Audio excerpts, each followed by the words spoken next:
Stefan Zweig était connu, lu et révéré dans le monde entier. Il s'intéressait à la musique, il fut l'un des librettistes de Richard Strauss, à la psychanalyse, il était proche de Sigmund Freud, polyglotte et excellent francophone, il entretint une forte relation avec Romain Rolland et a consacré de nombreux essais à des écrivains et à des personnages historiques français. Zweig veut rester au-dessus de la mêlée, le titre d'un manifeste de 1914 de son ami Romain Rolland qu'il aimait à citer, Payot, 2013, juif, mais davantage viennois, il reste dans sa maison de Salzbourg, continuant de publier des livres dont le fameux Erasme. Grandeur et décadence d'une idée de 1934, Poche, 1996, dans lequel l'identification de Zweig à Erasme, et d'Hitler à Luther, est limpide.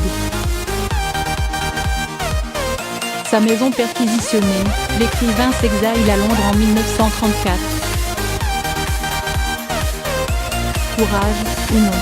Beaucoup, dont son ami Klaus Mann, lui reprocheront que son pacifisme puisse s'apparenter à du pacifisme, si l'on ose ce jeu de mots.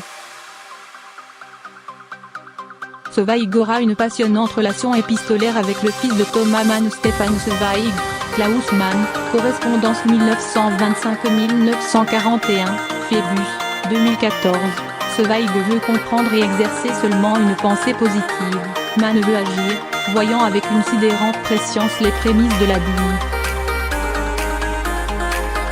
Après Londres, Zweig et sa seconde épouse gagnent New York puis l'Amérique du Sud, où il s'installe à Petrópolis, au Brésil.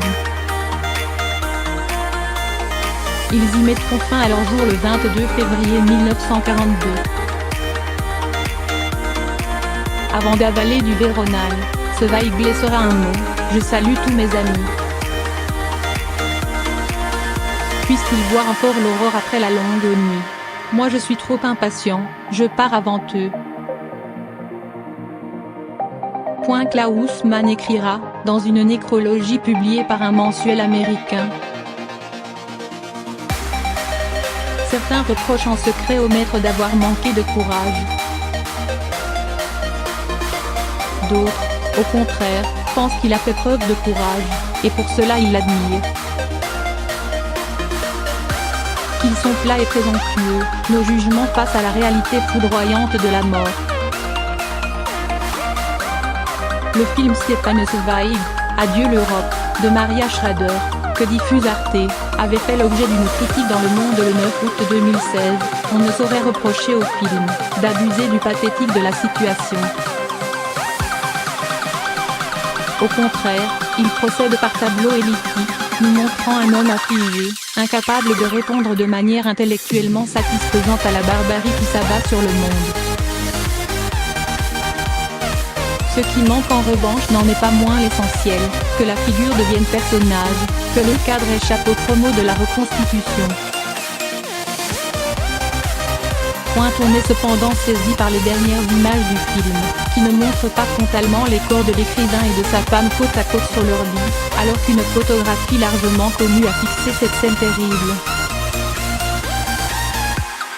On ne les aperçoit que par bribes visuelles, par le truchement du renvoi de l'image par le miroir d'une armoire à glace.